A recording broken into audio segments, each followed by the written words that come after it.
What sprouted from the earth, Kakashi couldn't describe. At the center was a large mouth.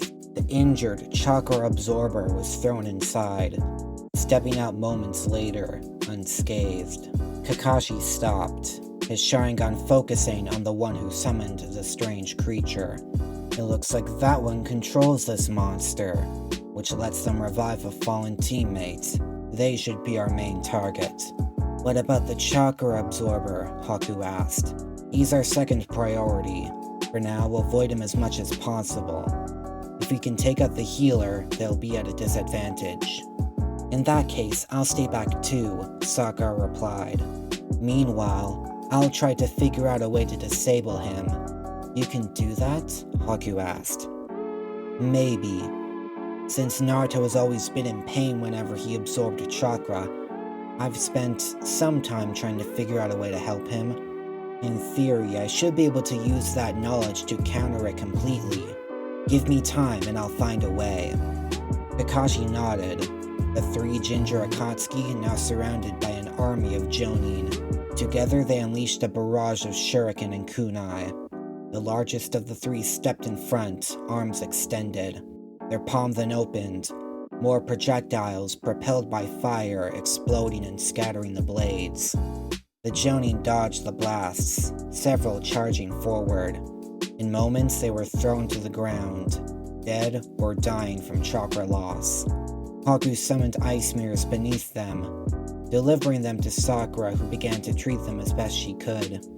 Kakashi turned to see Ino, Choji, and Shikamaru running towards them.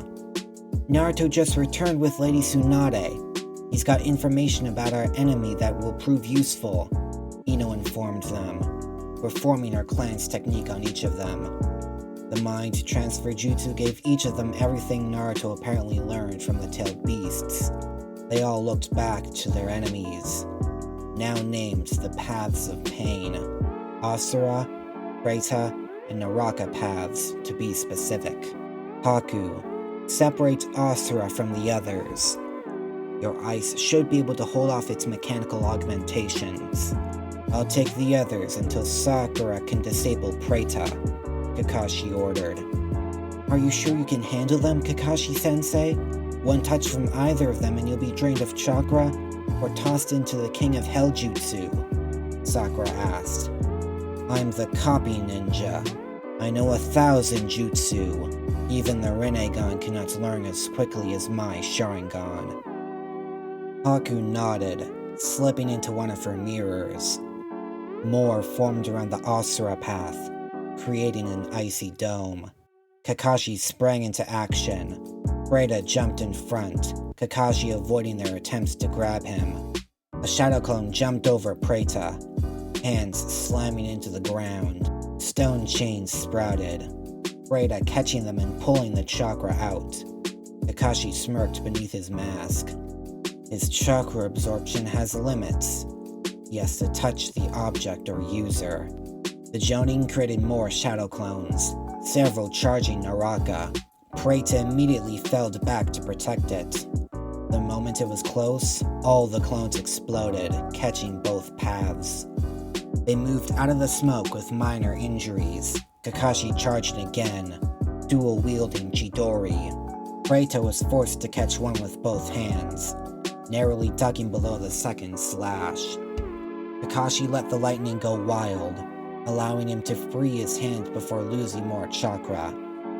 Summoning Jutsu! A pack of ninja dogs covered Preta, the man doing his best to throw them off. Kakashi aimed for Naraka again, unleashing a volley of lightning, fire, and air. Naraka was extremely agile, but clearly had no other abilities. Kakashi reasoned it worked best with the other paths, since they could immobilize opponents before being thrown into the King of Hell. He just needed to get close and eliminate Naraka. Wind style, soul speed. Naruto's technique delivered Kakashi right where he wanted, behind Naraka. He focused chakra into thin strings, wrapping them around Naraka, planning to control it like a puppet. He couldn't finish, as his ninja dogs were thrown his way. Preita had plenty of brute strength, forcing Kakashi to block his heavy punches. Wind style, compression burst. The pocket of air turned Preita's fists into a bloody mess. Preita turning to flee. Wood style, wood dome jutsu. Preita was trapped, Kakashi looking to the rooftops. Yamato nodded, keeping his hands perfectly still. Kakashi took the opportunity, dashing at Naraka. Yamato's wood style was powered by chakra, and could also absorb chakra, meaning it was a battle of stamina between the Anbu and the Preita path. Kakashi-sensei, look out! The Jonin jumped above a barrage of missiles. He turned to see Haku chasing the Asura path, who had broken free of the ice dome. Kakashi charged at Chidori. Haku, switch with me! Haku nodded, sending icicles at Naraka as Kakashi aimed at Asura. Asura's hand transformed into a cannon, firing bolts of energy. Kakashi vanished from view, cutting the man's arm cleanly off. Asura's other arm became a massive chainsaw, slashing at Kakashi's wrists. Blood soaked his fingerless gloves. Asura now aiming for his head. Kakashi ducked, using a wind-powered kick to send Asura flying. The Jonin fell to his knees, looking up just in time to see a fist travel through Asura's chest. Sakura pulled her hand free, throwing the dead Asura to the side. She quickly began to heal Kakashi. I take it you know how to deal with the Preita path. Sakura nodded. It should work, so long as I can get close enough. If he touches me, even once, I'll have to dip into my developing reserves. Kakashi frowned. He knew doing that would force Sakura to start storing chakra all over again. Several years would go to waste, the only downside of Tsunade's diamond seal technique, at least in Sakura's case, since she had even less chakra to store. I'll give you that chance. I am your sensei after all. Sakura nodded, both looking up to Yamato, his body trembling. Preita is about to break free, he shouted. Join Haku and handle Naraka, Kakashi ordered, wrists fully healed. He dashed towards the wood dome as it began to splinter. The moment he could see Preita, Kakashi used Garden of Stone, spikes skewering the path's arms. Preita tried to break free, but Sakura was faster. Ninja art! Reverse flow! Preita gasped, finally breaking free. Sakura threw a swift punch, but it was caught. The Preita path realized too late. They weren't absorbing the girl's chakra. Lightning style! Lightning blade! It was over in an instant. Preita's head falling to the ground. Kakashi sighed deeply. Him and Sakura looking to Preita. Kakashi sighed deeply. Him and Sakura looking to Naraka. Haku and Yamato had him cornered, unable to dodge both their attacks.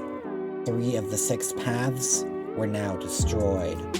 How did you disable Preita, Sakura? The Jonin asked.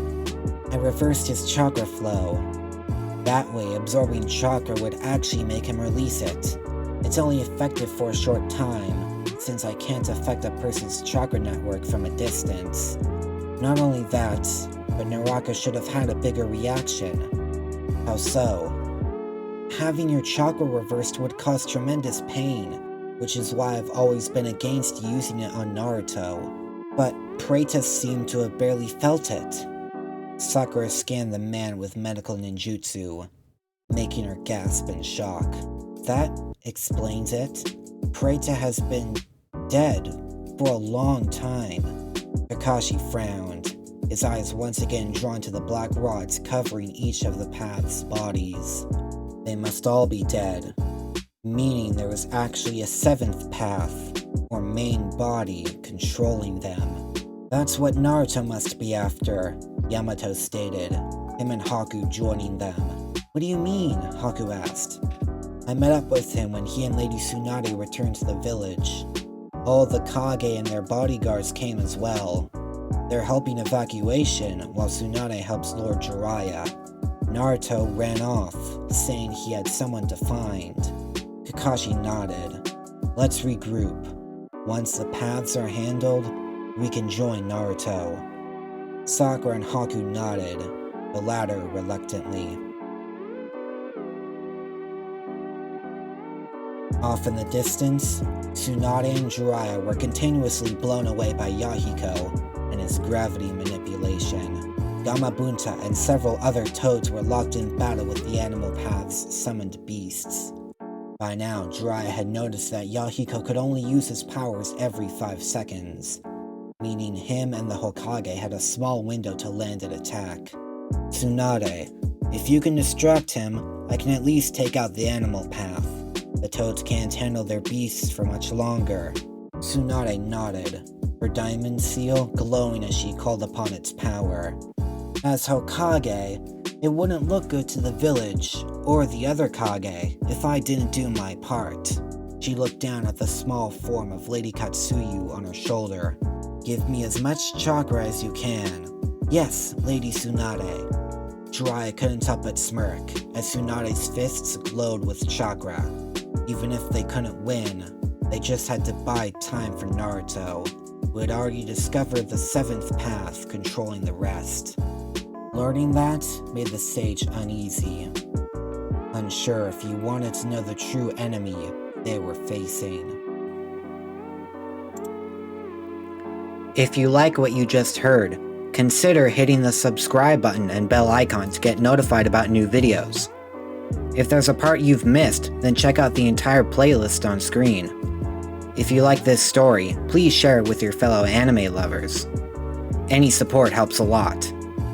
That's all for now.